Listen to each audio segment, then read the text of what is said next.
Bunnies, where's the rabbits? Some dogs, like Flossie, we use a prong collar with Flossie to give you more control more than anything else.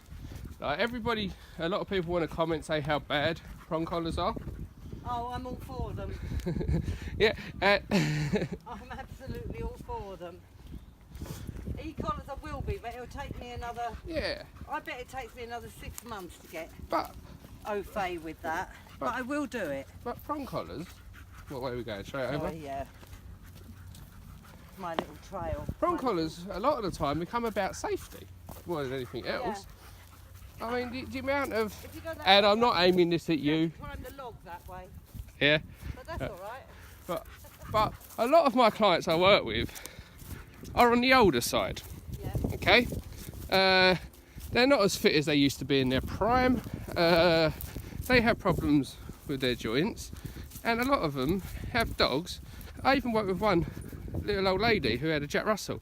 And the Jack Russell, because it was so young and explosive and it was incredibly reactive, pull her over. It would put her over. And I put a prong collar on it. Yeah. Why? Because it was a matter of safety. Yeah. But then these same people will say, but you can just teach it to walk nicely on a loose lead. Yes, I can. I can. But she can't. Right. She's the one that walks it every day. I can. But, again, there's always going to come a time and a place, because we train in the real world. Yeah? There's always going to come a time and a place when an off-lead dog comes out of nowhere. A squirrel appears out of nowhere. Yes. Right? And then your training's going to go out the window. And if your reaction time isn't as quick, if you're not physically as strong, a German Shepherd, a Mastiff, even for a young, an old lady, a highly reactive Jack Russell, a fall could be the difference between you being laid up for weeks. Yes. So a lot of the time it's a matter of safety. Sometimes I use prong collars because it's the right tool for the job. Sometimes I use slip leads. Sometimes it always happens. Have you run out of battery? No, somebody just tried ringing me and it cut out. So I missed what you said. You said about the prong collar. It's been a godsend. I've never used anything else on her. No, but also since you've been using the prong collar, you've been able to walk past other dogs without her geeking off. And walk her down the road. You've not come back with backache. No.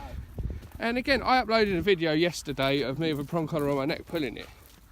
Right? Prong collars do work because they cause discomfort. Yeah. But so do head collars, so do choke chains, so do slip leads. Yeah. The problem is how we perceive the prong collar. Yes. Because with the prong collar, we just look at it and think we're jamming spikes into the dog's neck, and it couldn't be further from the truth. You felt the spikes, I make everyone feel it before I stick it on the dog. They're not sharp, they're not jagged. No. They do not puncture the dog's skin.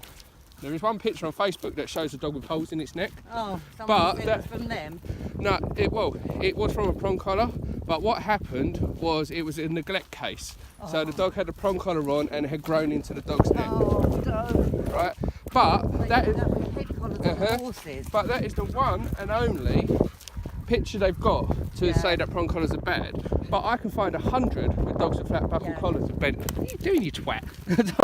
Not the remote out of my head. You're up to no good, aren't you, Floss? Yeah, but for every prong collar picture somebody can find, which is only one, I can find 100 with flat buckle collar injuries. I can find 100 with head collar injuries, even harnesses. I've seen those head collars on ponies. The skin has grown up and over them on their faces. But here's the actual reality. Ever since the dawn of time, right, when it comes to dogs, we have got them used to wearing collars around their neck. Yeah? Even when they lived outside and just protected, they had the collars. They had a big fat leather collar on, attached to a bit of rope. Dogs' necks are very muscular, very flexible. Right? We have never built a dog specifically, or bred a dog specifically, to handle things around its snout. No.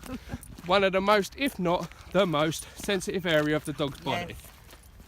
So people say, oh, use a head collar, not a prong collar. Head collars are way more aversive. I think they are too. Well, they are, because it goes on... Hey, you're right.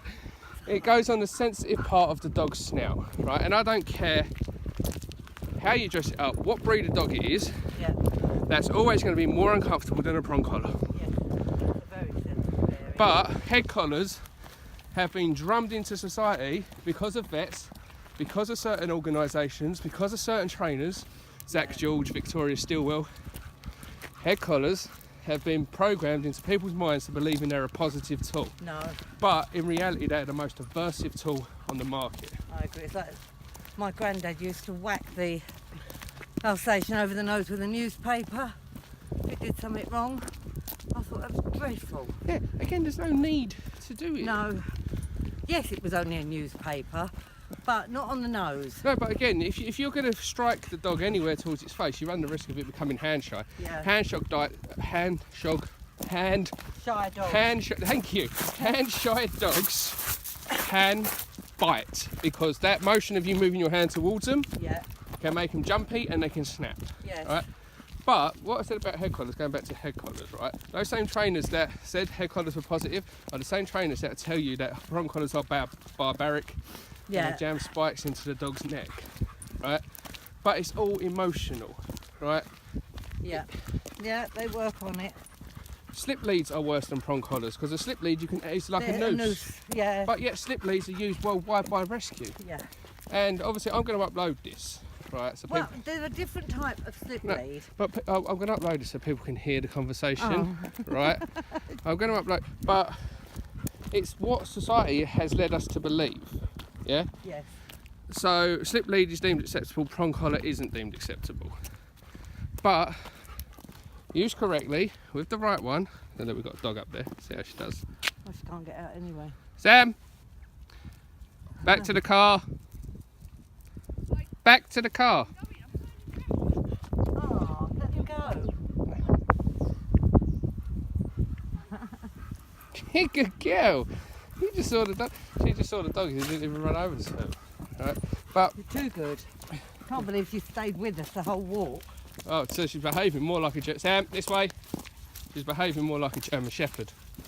German Shepherds stay very you can close get to the through, owner. Well, they should do. That's what I always believe. German Shepherds should be the other side of the German Shepherds. All guard dogs by nature gravitate to the owners. The ones that I see that are nowhere near the owners, they're not behaving true to their breed. But I did tell myself that as she got older, not quite so young and silly, that she would naturally walk by my side. But She's done great. She's chased a tennis ball around today. She's run around with Sammy. She's been swimming. So her life has opened up massively. The only Yeah. difference is when you say something, she listens. not Yeah. yet. Oh, she will. Oh, she will. Lost. Wait. See? She listened then, girl. didn't she? Yeah. Pop her lead back on her because you're next to the car. Lost. Nice. Excellent.